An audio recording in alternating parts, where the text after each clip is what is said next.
What is up, ladies and gentlemen? Mikey McNuggets coming at you with a Cavs preseason opener, ultimate Cavs show recap.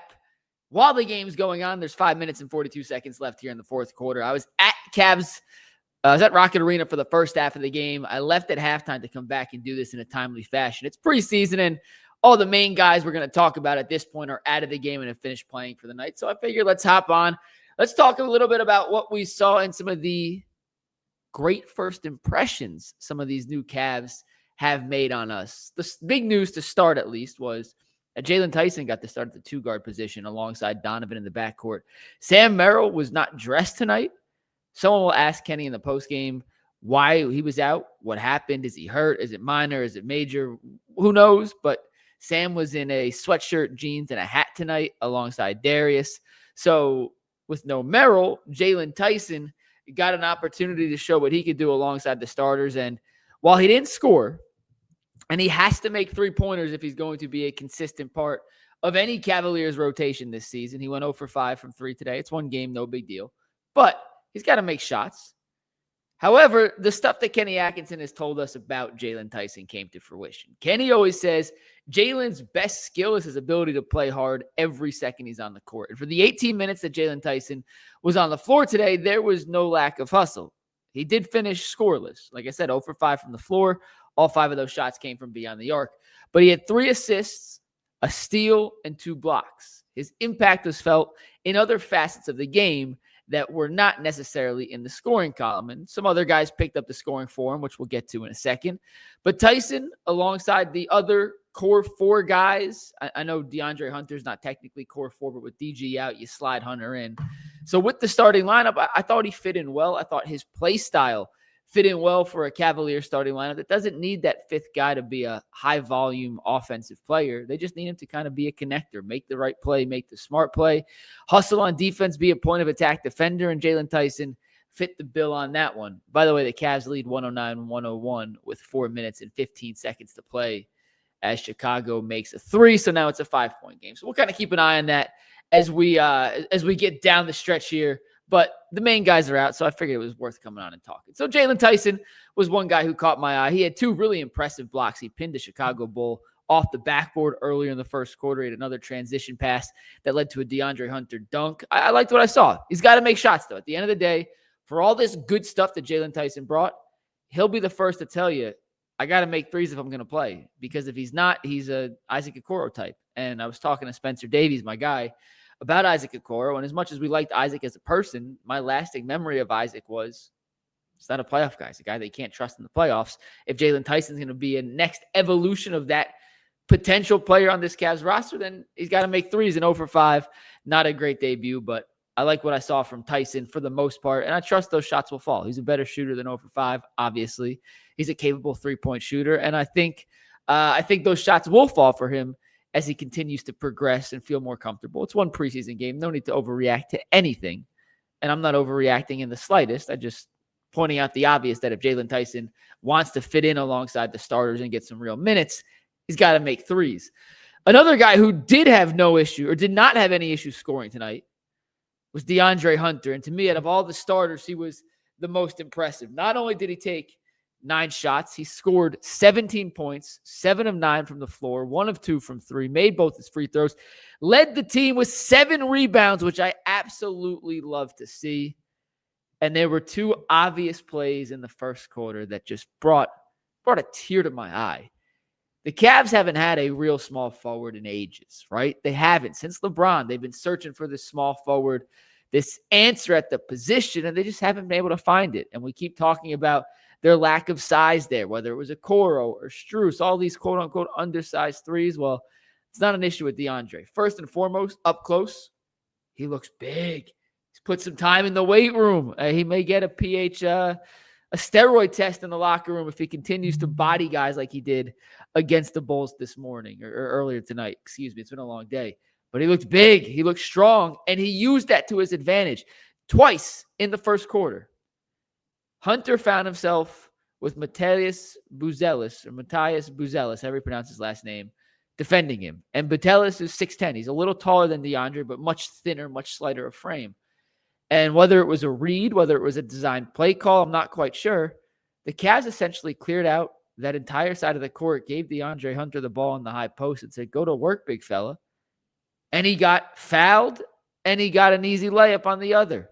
And he took advantage of the size mismatch in the same way the other teams have been taking advantage of the Cavs' size deficiencies over the last couple of years. And DeAndre Hunter is not just a spot-up shooter. There's more to his offensive game than we saw last year. And I told you guys, give him a full offseason in Kenny Atkinson's system. Give him a full offseason with Donovan and Darius and Evan and Jarrett to figure out how he can choose and pick, or how he can pick and choose his spots, where he best fits in. When is it time to attack? When is it time to lay back? And tonight, it's a preseason game. Take everything with a grain of salt. I get it. Those two possessions where they immediately as a team recognized that DeAndre Hunter had the advantage over a smaller defender, and they fed him the rock and they cleared out and said, go to work. We're going to stop our offense. DeAndre, this is on you. And he capitalized. It's music to my ears. It's a thing of beauty. And it's just the beginning. Hunter's not going to shoot 7 and 9 every game. He had 17 points in 18 minutes. He's not scoring 44 points a game, guys. But it's little stretches like that that make DeAndre Hunter such a valuable and integral piece of this Cavs offense. They don't have to run sets to get him good looks. They don't have to run plays to get DeAndre in positions to score. He's just a natural-born scorer. And tonight, he was a natural-born killer. I thought Evan Mobley was aggressive. There was 2 times early in the first half where he got the rebound, dribbled the ball up himself, and initiated offense, a little bit of point Mobley. He finished with 12 points, 6 rebounds, 2 assists, 1 steal, 1 block, 2 turnovers, and 2 fouls. He was 2 of 4 from 3. He stepped into a 1-dribble 3, which was exactly what we wanted to see. He wasn't amazing tonight. He was good, though. He was good. He was fine. Same with Donovan.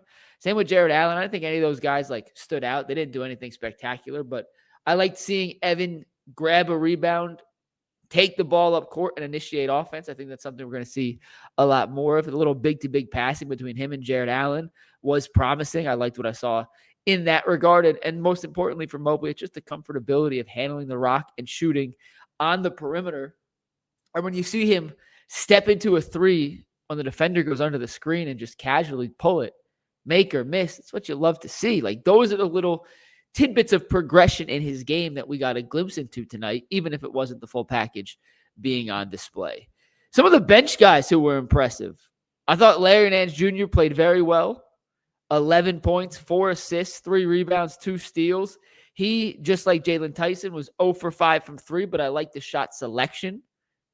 The process was good. The results weren't what you wanted, but the process was good. He just seemed to be in the right place at the right time, and him playing alongside Lonzo Ball, who also struggled to find his jump shot in this game. I thought they had a nice little chemistry in the pick and roll, and just the overall IQ of the team, you could tell when those 2 were on the court, was stepped up a bit. Somebody who did not have any issue shooting the rock tonight was Craig Porter Jr., who, him and Tyrese Proctor, guys, we're going to spend the next few minutes on those 2. Obviously, Darius Garland's the point guard of this team. When he's healthy, he's the best point guard on the roster. But going off what we saw tonight, Craig Porter Jr. and Tyrese Proctor absolutely balled the you-know-what out. Craig Porter Jr. in 18 minutes was 6 of 9 from the floor, 5 of 5 from 3, ironically 0 of 2 from the free throw line, 4 rebounds, 4 assists, 2 steals. You could not ask for a better performance from any of your backup point guards than what you saw from Craig Porter Jr. tonight. Kenny challenged him pregame to defend. We saw Craig Porter Jr. picking up guys full court and defending. The knock on Craig was he's not a great shooter. 5 of 5 from beyond the arc, including 2 off the dribble, which are the shots that all good point guards have to be able to make. It's one thing to stand in the corner, have Donovan or whoever draw on the defense, kick it out, make an open 3. Those are important, don't get me wrong. But the ones that are self-created, the ones that are off the dribble, the ones that are coming off reads and how the Chicago Bulls were defending him in pick and roll and isolation situations, those are the ones that really impressed me. And there was one in the second quarter where he was on the right wing, in between the top of the key and the right wing in that mid-slot area. And shot clock was running down. He did a little hesitation between the legs, right to left. Hesitation, step back. And you thought he was going to burst by the defender, but instead just casually stepped into his jump shot.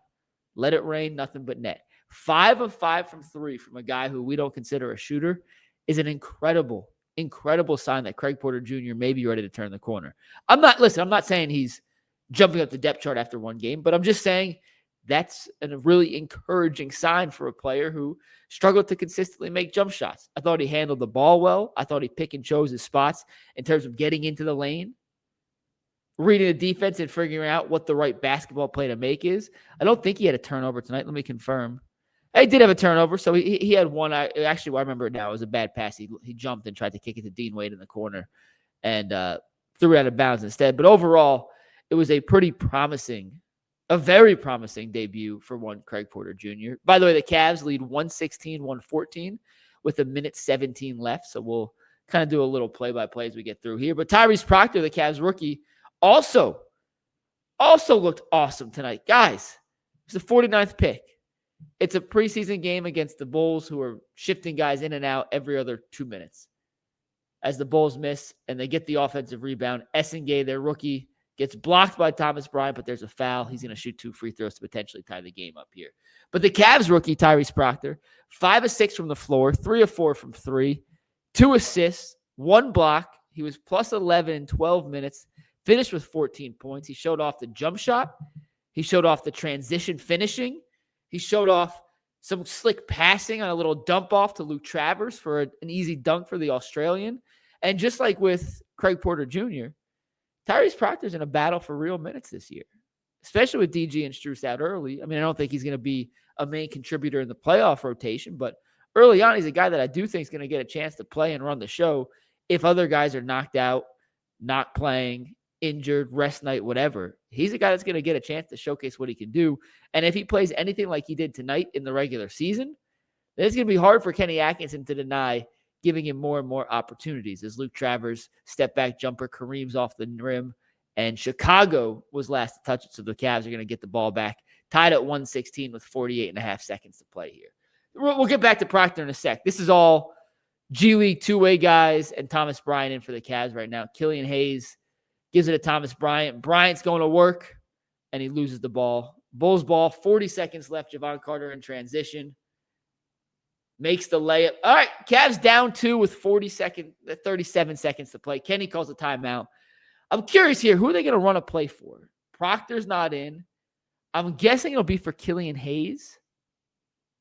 I wonder what kind of ATO they'll draw up here. But Thomas Bryant had the rock, was looking to make a move, dribbled off his leg. The Bulls turned that into a transition layup, and the Cavs now trail by 2 at home in their preseason opener. The result of this game doesn't matter. Like what happens down the stretch here really doesn't matter. Just something to keep an eye on. So while it's a commercial, let's get back to Tyrese Proctor. The questions on Tyrese were, was he physical enough to handle the level of physicality in the NBA? And was his handle good enough to be a primary or secondary ball handler? We knew he could shoot. That was not a question that anyone had concerns over. The questions were, could he handle the rock and could he be physical enough to withstand the rigors of an NBA season? And it's one game, guys. It's one game. Don't take anything I say too seriously, but the physicality part, we have no answer on. The ball handling looked pretty good. I mean, was it stellar? No. Did he look like Steph Curry or Allen Iverson out there? No. But he was able to get by multiple defenders. He was able to hold off somebody in a 2-on-1 trap situation. And it's the little things like that that you hope to see from a rookie who's still getting accustomed to the speed of the NBA game. The Cavs didn't do anything, I thought, from an offensive standpoint that looked night and day different from how they operated last year. Kenny kept saying, we're tweaking things. We're making little tweaks. We're making tweaks here and there. We're changing this, but we're not reinventing the wheel. And I thought those were the kind of things that were noticeable. A lot like what I mentioned with DeAndre Hunter, with the Cavs just clearing out and allowing him to go one-on-one in certain opportunities that just didn't feel like that was part of the playbook last year. Cavs have inbounded. Luke Travers goes to the rack and draws a foul. So Luke Travers now with 31 seconds in the clock has a chance to make 2 free throws to tie the game up here at 118. By the way, no overtime in the preseason. We don't need it. They reviewed a call in the first quarter. Stupid. There should be no reviews in a preseason basketball game. I honestly wouldn't mind if they played by the no blood, no foul mentality and just made these dudes play through everything. It's a preseason game. Travers knocked down the first free throw, by the way. Chicago has the rock, or will get the rock back with 31 and a half seconds. Chance for a 2-for-1 if they want it. I think that'd be a silly mistake if they did, as Travers misses the second free throw now. So the Cavs got to play some defense here if they want to take home the win. They're trapping Javon Carter up top. They sink back into a little man-to-man defense. And Billy Donovan calls a timeout with 13 seconds on the shot clock, 21 seconds in the game. If you're in the comments, we got 65 people watching here. I appreciate you guys. It's a little impromptu post-game. So who did you think was the most impressive player tonight? Leave it in the comments. Because I have an answer for me, the person who impressed me the most. I'm curious who you guys thought was the most impressive. Thomas Bryant, it does what Thomas Bryant does. He's going to make a couple good plays. He's going to make a couple silly plays. Dean Wade was out there. Classic Dean Wade stat line, 1 of 5, 2 rebounds, 3 assists, 2 steals. Like that. That's what Dean Wade did what Dean Wade does. Donovan was 3 of 5. Jared Allen was 2 of 4. We mentioned Evan Mobley being 5 of 10 from the floor. As a team, they shot just 36% from 3, or continuing to shoot as we speak, 36% from 3. The game's still going, so I guess it's too early to officially declare that. If you're looking for one thing to nitpick, they only made 58% of their free throws thus far. That is not a number that is sustainable to win on the highest of levels. Yo,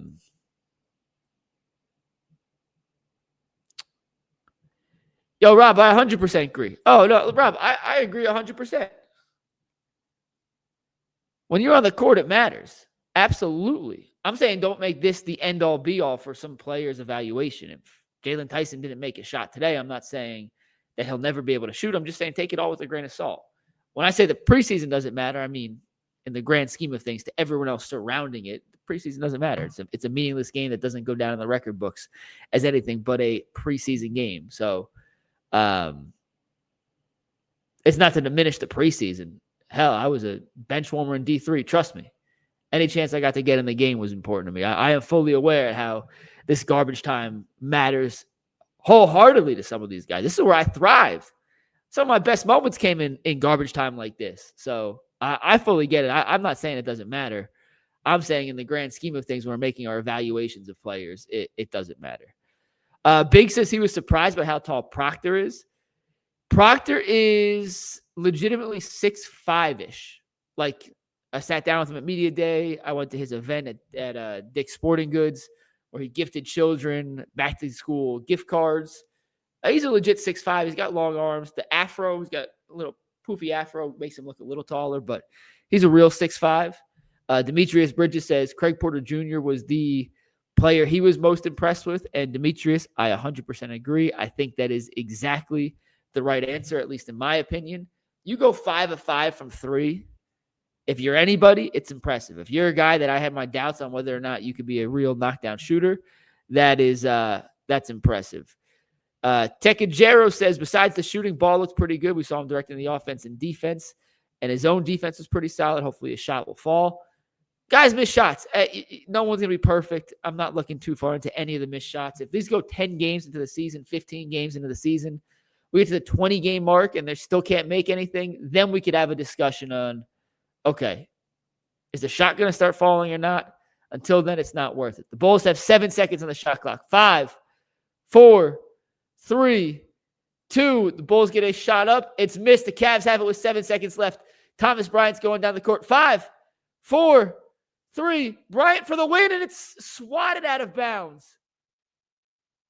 As a great defensive play by whoever number 7 on Chicago is. I'm unfamiliar with who that is until I see the back of his jersey. Dalen Terry with the rejection. I think they're going to put half a second back on the clock, but Thomas Bryant got the rebound, tried to go coast to coast, and got swatted. Swatted at the last second. This rejection went into the third row. Let's see how much time's left on the clock, if there is any. Yeah, it should be about points. When does that hit? 0.3. 0.3 seconds. The Cavs down by 1 point.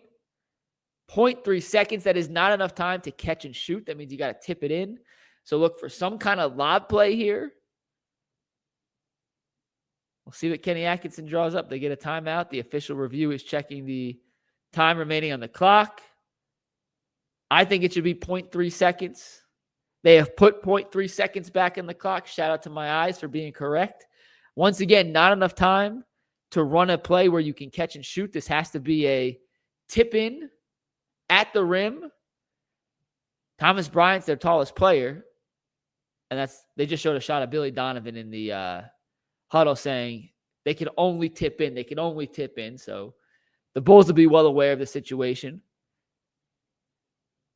They just can't foul. It's 118-117. Chicago leads with 0.3 seconds left.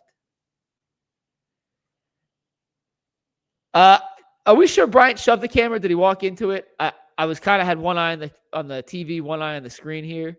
I want to go back and see if he pushed the camera. That's such a soft move. Like it's a preseason game. B, the cameraman had nothing to do with you missing that shot. He's just doing his job. Don't push him out the way. I have to see more before I can give you a real reaction to that, Chris. I kind of saw it peripherally without fully watching. By the way, that's what Thomas Bryant does. He has unlimited confidence. Unlimited confidence. And he's going to make some big plays. He's going to make some silly plays along the way. And you kind of have to pick and choose how much you're willing to live with. That's why his minutes were so stagnant and so up and down in Indiana. Rick Carlisle said he just could never get a good feel of what kind of Thomas Bryant he was going to get on a night-to-night basis. And if you get the good Thomas Bryant, it can be effective. If you get the bad Thomas Bryant, it's not always pretty. All right, so the Cavs are inbounding the ball from the side. They're changing the inbound angle. Hold on. Kenny says, I want it from the side. Still argue with the referee here.